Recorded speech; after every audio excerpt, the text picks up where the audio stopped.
You are highly welcome. I'm a student from 3 universities, from National State University, from Edinburgh University, and the University of Abuja. Another one of our vice chancellor used to regard us as UOA, University of Nationality. So you are highly welcome. Other personalities here, as you all are aware, we are here for a workshop, capacity building workshop, policy advocacy, human rights, and democratic engagement. So this workshop centers around democracy. Democracy is all about people. That's why we are told one of the simplest definitions of democracy is government for what? The people, that the people, and what? For the people. Democracy. Devils and us. So I want to encourage everyone first, especially as students, to see this opportunity. Give this workshop all the needed attention. Because democracy is still about policy. Policy will be centered on what? Human rights, fear of participation, and participation in this context. That's the gender, that's the female gender. So as I said, please, let's give this workshop all it takes so that by the time we're in this place, there will be valuable addition. So on this note, I want to say that we are in a very good place, and it's an opportunity for us to be equipped for the journey ahead. Because as a democratic nation, Nigeria as a democratic nation, we are not where we ought to be. And we are all stakeholders, both as students, as lecturers. So that's the essence of this workshop. What can we do? What value can we add to the sustenance of this democracy? So on that note, I want to welcome every one of us and wish us a fruitful celebration. Thank you. We'll talk about equality and human rights. Some of us have equal rights, is respected equally, and is not subject to discrimination on the basis of their sexual orientation, whether they are male or female. They should be discriminated against. Because as we shall later see, women are being discriminated against in most of the institutions that were set up as democratic institutions. Women happen to have more population people than men. When you go to the Senate, they have just 4 women. And even among the 4, they are trying to kill one. So basically, because they are very intolerant, to female representation.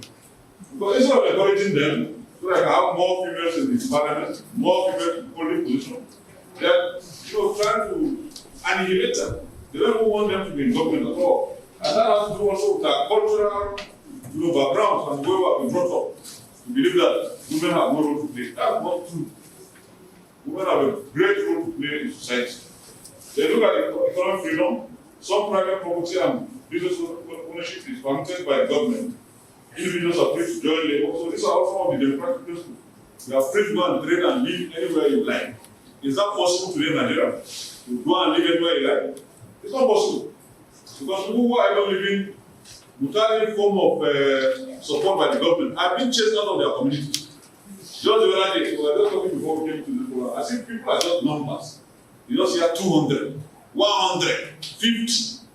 Are you not attaching names to this? Are they not human beings? Don't they have names? Are you taking a roll call of who is being killed, where is being killed? We don't respect life. If we respect life, we look at people. And that's why we just keep doing census. I don't even know what the value of most of things are. We are doing population census. You must know where people are living, how many people are in that community. You should know that. Even for the purpose of planning, you want to plan to bring any development. How do you bring? Why don't you don't even know the number?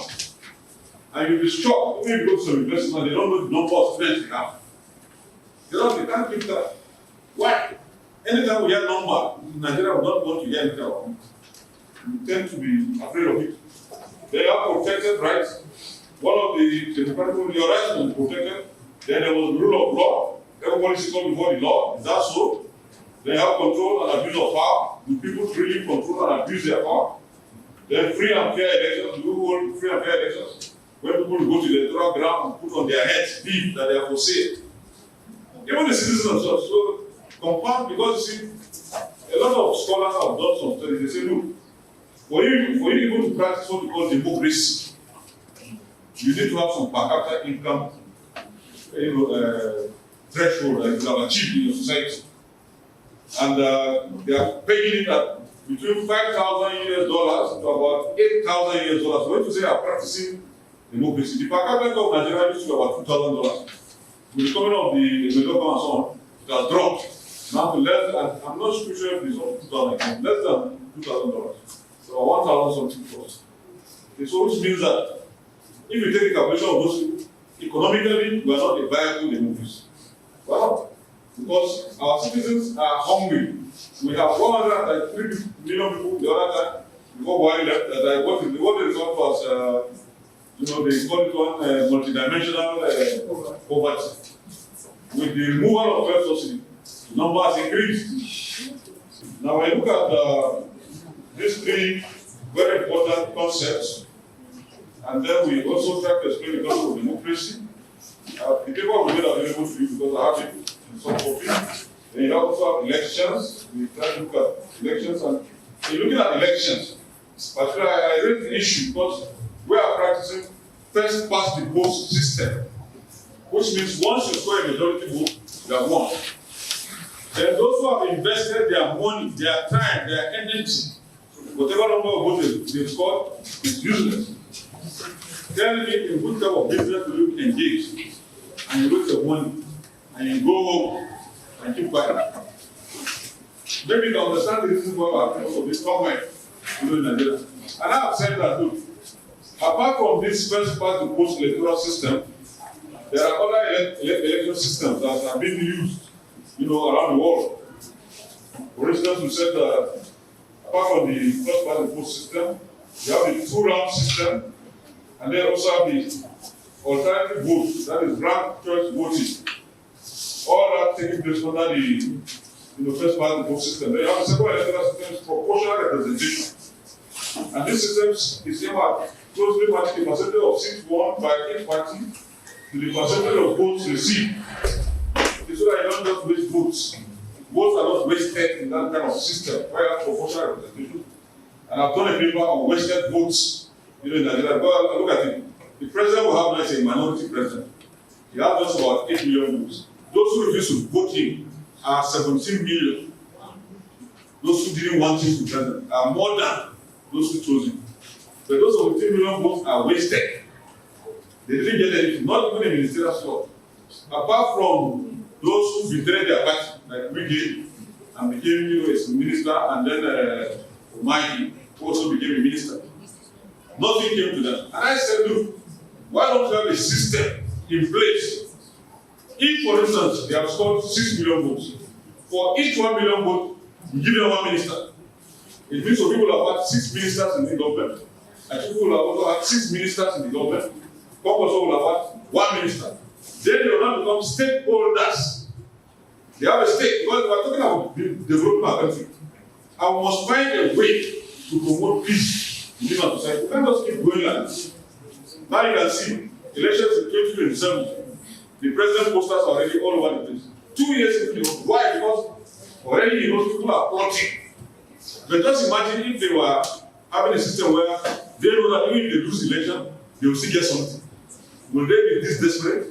They will not be. So why can't we sit down and think, and the politicians themselves, all these going to kill people, they are the ones controlling it. Okay, so we'll talk about the third electoral system. It's called the mixed electoral system. This combines elements of majoritarian and proportional representation. So they combine the two systems just to ensure that there is peace in their society. Now, what you have to say, winner carries all. You can't continue like that. Winner carries all. Now, APC has not asked these people to join their party. All the other parties have closed their shop. They are not going to join APC. Because they said the president promised them the other day, all of you are already elected into Senate and House of Reps.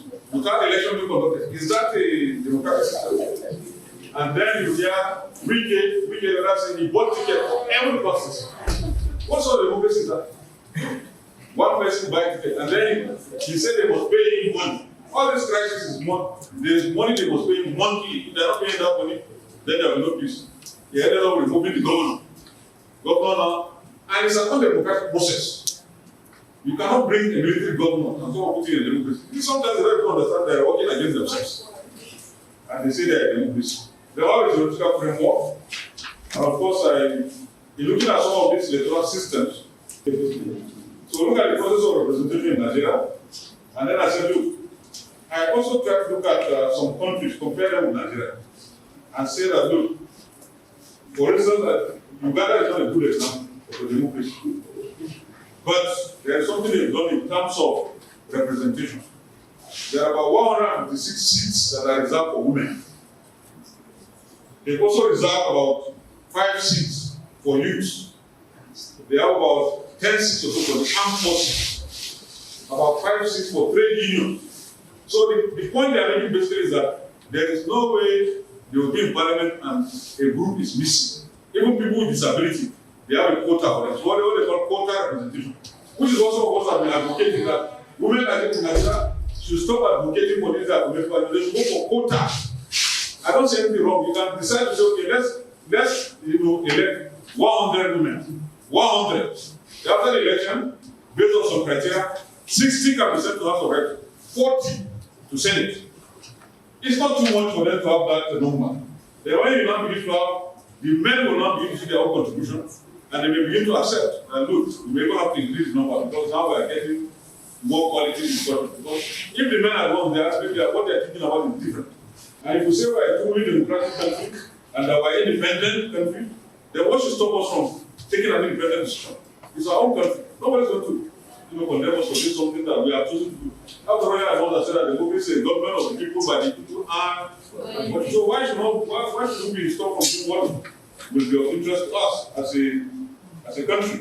Then we'll talk about some of the challenges of facing representative democracy. First, I talk about the all representation of groups in Nigeria. Just like I said, women, people with disability, the youths are not represented. Even though they brought the not too young to run bill, after we have 100 million to come back home, I think only one youth was able to buy home. How many votes? I think at the end of the day, used the cap to join the main group. So I look at it, all those policies are just lip, they are just doing some lip service. They are not really serious about addressing the problems of representation. So you can't just say, I will reduce the age. For women, they say, okay, some of the parties will allow them to go and contest without paying for form. I remember when we were doing a review of elections, I think 2011, we did a review. One woman went and contested the election. And she said she bribed the delegates. They ate her money and they didn't elect her. So she had to follow them one by one to return back. And when she said she was able to retrieve a substantial amount of money that was taken away from her. But again, I said, why would you be accepting openly that you bribe voters? Because openly accepting that you participated in a crime. You know? Most men will just swallow the entire and say, well, they've lost. They have another way they're thinking. You know how they will support. That's why it's all this unknown government everywhere. Disturbing public peace. We have a lot of electoral malpractice with institutions. Our institutions are with the judiciary, particularly we talk about. Very weak. We had a situation where, in fact, one of my students, PG student, was telling me the other day that he contested the election in one of the states to House of Reps. That he won the election, but they gave the election to his opponent. And then he went to court. Then the court, the people told him he has to pay money. Then he said, okay, he went and brought money and paid. Then his opponent had that he has bribed the judge. The opponent went and gave more money than himself. Then when they now went to his judgment, the opponent again won again in court. So that one was very, so when I was talking, he said, bro, you are not taking theory. Let me tell you my practical experience. So when he said that, I said, I can understand why some of you really you don't want to lose the election. He said, just imagine. And what do you do? He said, it's 70 million. You know, now because they know that the judges have been bribed, they know it. They say now they will just have direct, instead of bribing through the lawyers, you see no advocates of thieves. All of them, that's what they are. They now bribe directly, just go and meet the judge and give you money, and then they will judge in your favor. And that's what happens. Look at what they did in the presidential election this year. From money, that's also a judgment. I slept, woke up, they said they're still reading the document. I never read it, they said, most substantial, threw everything out. I think it's Chibu, as you mentioned. And I thank those top speakers have already for us on this discussion on how we can make our voices heard as regards participation and representation in our governance. And as I mentioned, my topic is role of citizens in policy making, public consultations, citizen assemblies, and platforms for civil engagement. As it were, this is like a very broad topic, which is very important for all of us as we find a way to navigate to the democracy of our nation. So policy making, as we all know, is a process of making laws, regulations, and decisions for the welfare of all. And as a way, all of us are supposed to be a part of things as citizens, as far as democracy is concerned. The same way also, public consultation, which has to be sorted for public opinion on government decisions. It's also, this is about government decisions, public opinion, and the government we are in is democracy, which is for the people, for the people, and by the people. So we are supposed to be part of these public consultations. And then citizens assembly, and of course, like this description as citizens assembly, means it's for all of us. It's for all of us. So it's how, but then it has to do with having representatives who now deliberate on policies and then raise questions and then propose recommendations on how to help the government be able to do things or make policies that will be able to impact more people on the people. And then platforms for civic engagements. Of course, we know about platforms online, both online and in person. This era is a digital era, and there are many social media platforms through which we can make our voices heard. It's no longer the issue of I cannot do it. All of us are very media savvy, and we can on our own, in the comfort of our homes, say things or contribute to how we can improve the government, whether heard or listened to or implemented, or at least let your voice heard. Democracy in Nigeria is still far from being what democracy is. It just in name, in theory, but not in practice. But then, as also you mentioned, partly, the problem with democracy is not so much male engagement. And that is why, in as much as my topic is like about all citizens, I started to narrow it down to female representation in policy making. It's the males here don't get angry because what I think is that it's better to address the problem. What actually is the problem? In Nigeria, yes, maybe all of us are not represented, but then there are those who are very minimally represented, and that is the female gender. And so my main focus is at the whole topic as a concept, but then I want to narrow it down to just specific on how females are underrepresented in policy making in Nigeria. And that's actually the focus of our discussion. But then, and I'll take it from like this dimension. First of all, we understand why it is important for women to be included in the public space. That is the first dimension. Why it is important, or why it is a necessity that women should be included in the public space. And then the second dimension will be the reason for the third, that is the underrepresentation of women in the public space or policy making in Nigeria. And then the third aspect will be how can we bridge this gap? There's a big gap between male representation and female representation in Nigerian politics as the first mentioned. In the House of Reps, we have only 42, and even now, what is almost like not there. So, what is the problem? And I not want to say the problem of intolerance. It's like the men don't want women to be part of this policy making, or part of the government of Nigeria. Meanwhile, of us are all Nigerians, so to say. So, why is this so? So, the first aspect is the importance of women voice in the public space. Policy making, as we have mentioned, is concerns public welfare.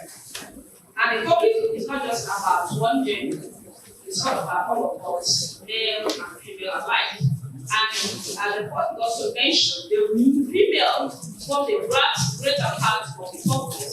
I mean, it's not like you have to go and ask the question about it. It's a reality that women are more in number than men in Nigeria. So why are we now not being part of making the policy that concerns us majorly? And women are the ones who actually run the homes. Yes, run the homes. So why are we not being part of making those that affect ourselves, our children, education, health, everything? We are not part of it. So how can this go well when we are not part of taking those policies and taking decisions? Then women also participate in this policy making. It's very essential and of utmost importance so that we can promote the inclusive nature of democracy. Unless this is done, there is no proper kind of implementation or practice of what democracy is. Because we have to do with inclusivity. And when women are not part of it, then that aspect of democracy which involves inclusivity is like pushed down on the carpet. Then also, that is important also to ensure justice and equity in policy. Yes, you cannot tell me that when men gather to discuss things, it also affects the women. They will actually say things that will favor the women when they are not there. It's not possible. They will always also do things to promote their own gender much more than women. And then also to sustain, to advance sustainable development. There can be no sustainable development if all of us are not equally represented. And then secondly, it's important that we make part of policy because women bring some kind of unique perspectives to, in everything. Whether you want to accept that what it is, women will have a unique perspective to all aspects of life. So neglecting the women in policy is actually like not being fair to the policy making in Nigeria. And you can give us few examples of women have really made some differences in this area. We have somebody like Dora of NAFDAC. Just the history there, and go and check it. She left a very deep imprint as far as NAFDAC is concerned. The talk is still there forever. And then we'll talk about Dr. Konjo Iweala, because you know her. She has also made a very good mark and still making as far as women in politics is concerned. She's the present director general of the World Trade Organization. President director of the World Trade Organization. And then we also have Amina J. Mohammed. Google her. She's also a woman that's you have to reckon with. And then obligatory is a question. And so I can go on and on, but just to tell that women who have actually been allowed to participate have made so much great difference. Sure that women also have something to contribute. But then, in spite of all this women have said, it's the problem that balancing gender inclusivity is a perennial issue. It's like something that's ongoing. So that's the problem. Women are not given the chance to be part of what concerns us. And then the National Assembly has 109 members, 109 members, and women are just 21. Like that, at the margin. And then across all the 36 states, we have 988 assembly seats, and women are just 48. So 48 members. I don't see the organization, the motives. So the reasons I can be kind of summarized as follows, which the court mentioned about cultural, both cultural, religious, and socio-economic. And I would say that our culture, as it is very patriarchally structured. And it is not supposed to be so because there is no culture that is static. Every culture is human construct. So it can be changed. I don't know whether we have any cultural anthropologists here to tell us if, in respect of the human person, there was a culture before the human person. So we made a culture, and then because the male gender thinks that they are in church, everything was structured to favor them against the female. And then some of our religions also we are so patriarchal. I mean, I'll talk about what I know very well: the Abrahamic religions, Judaism, Christianity, Islam, and of course, Asia. They are all patriarchally structured.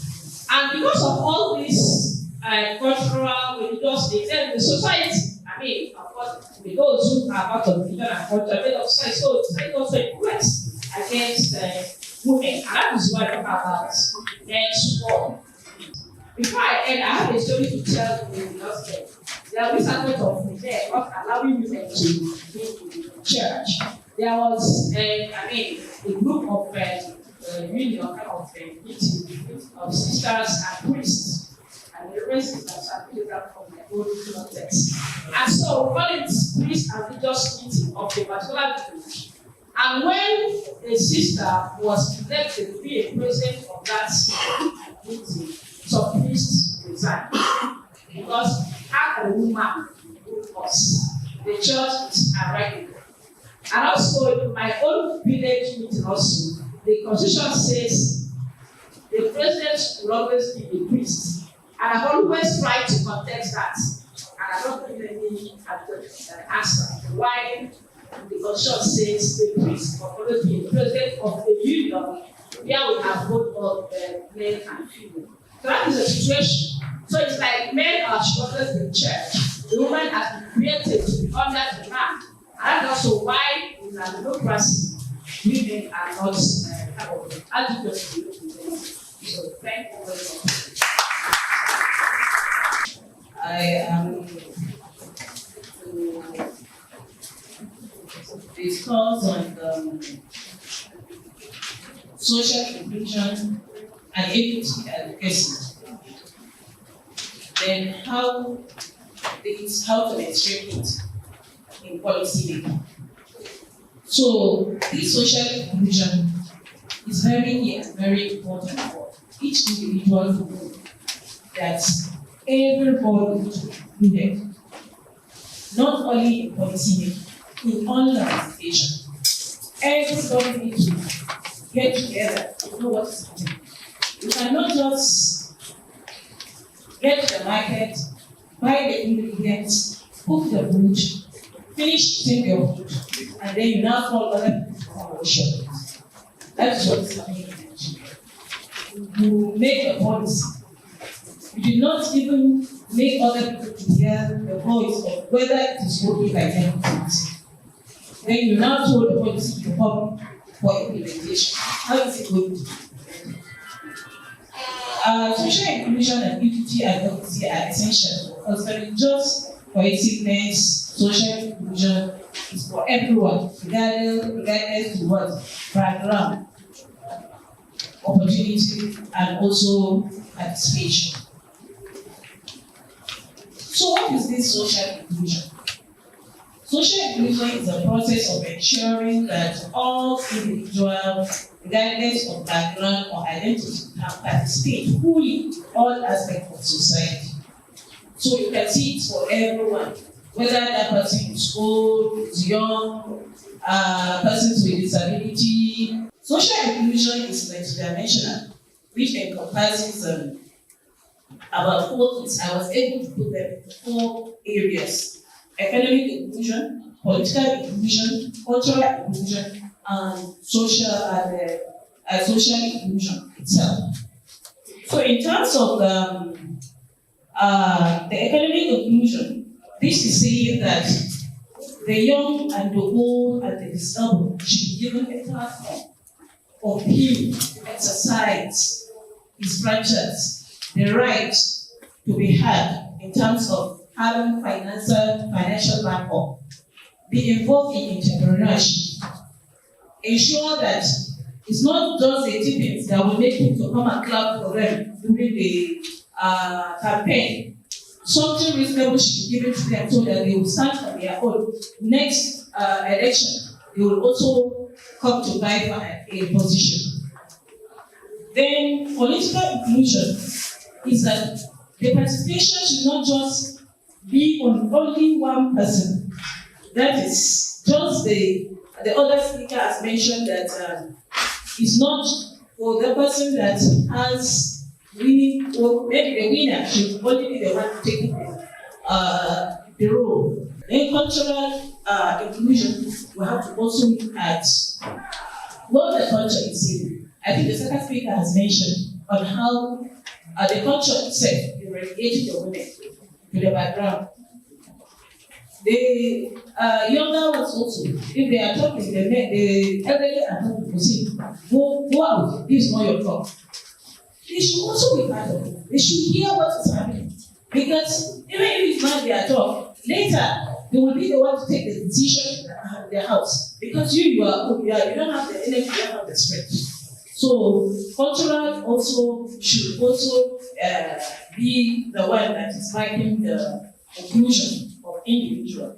Then social inclusion itself in such a way that society and everyone in the political dispensation in any community and every academic dispensation should also take care of social inclusion by ensuring that kids are moving the ways.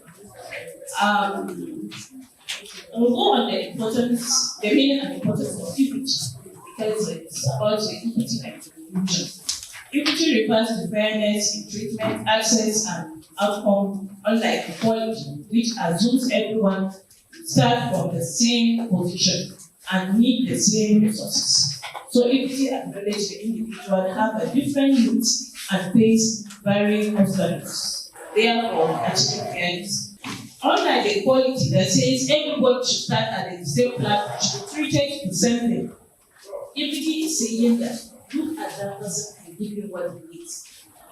Maybe the student from Verital University, they need aids, they need maybe high enabling environment before they will now be more productive, or they will acclimatize themselves and do the student in National State University just provide the classes and the seat for them. That is what they need.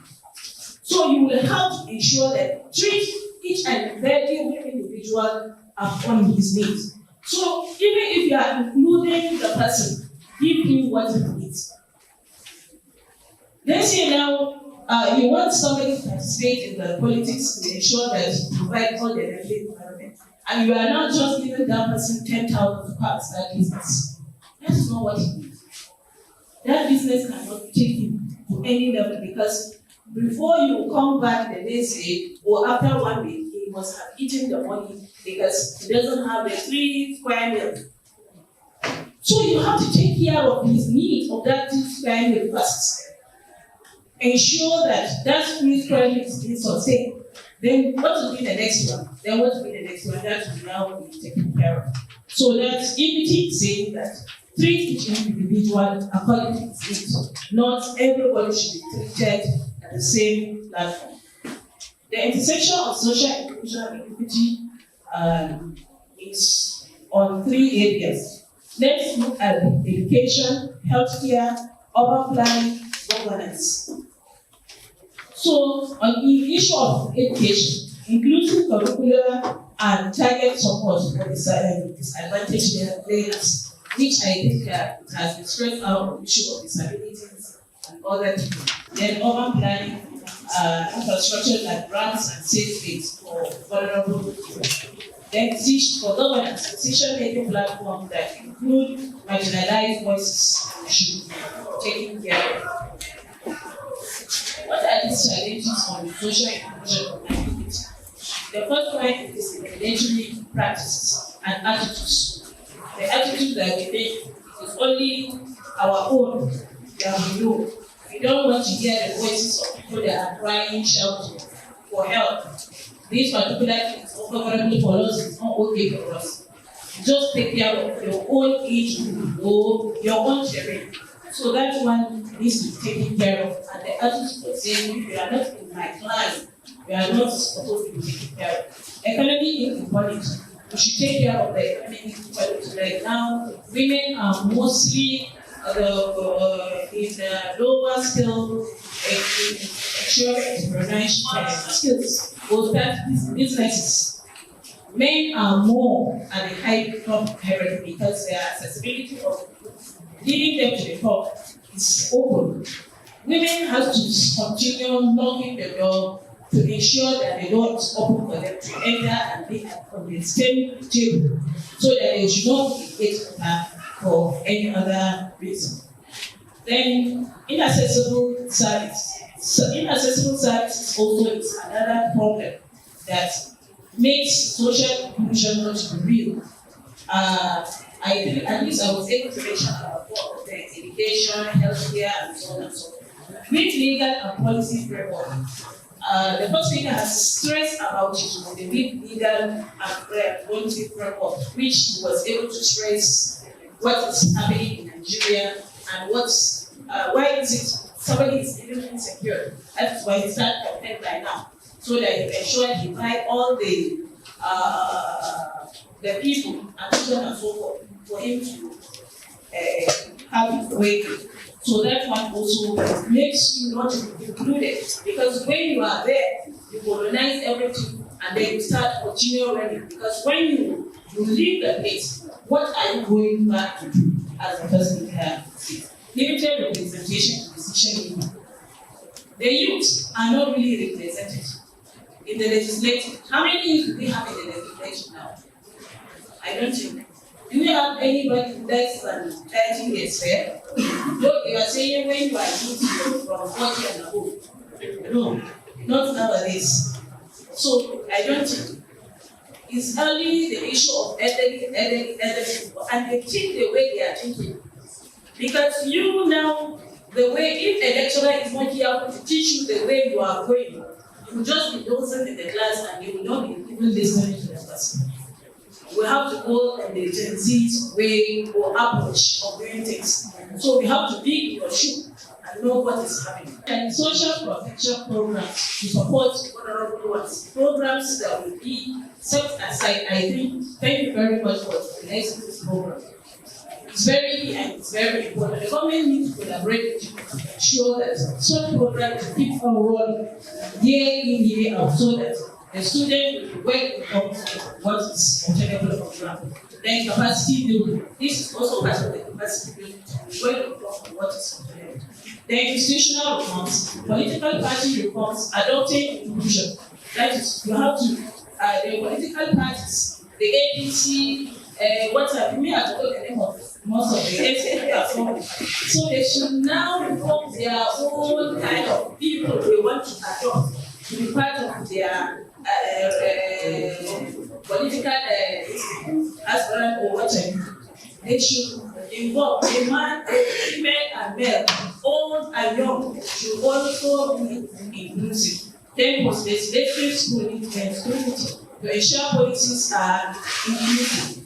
So training and capacity building, all the policy makers should be well trained in such a way that they use that training in achieving the goal, which I know we have needs, and we have I think I forgot the name of the in Abuja here. They train all the policy makers in Abuja here. They are one of the needs. There is another, I think they have their college of training school here. So I think such motions should be well scrutinized in order to give them all what they need to ensure the implementation of these policies. Thank you very much.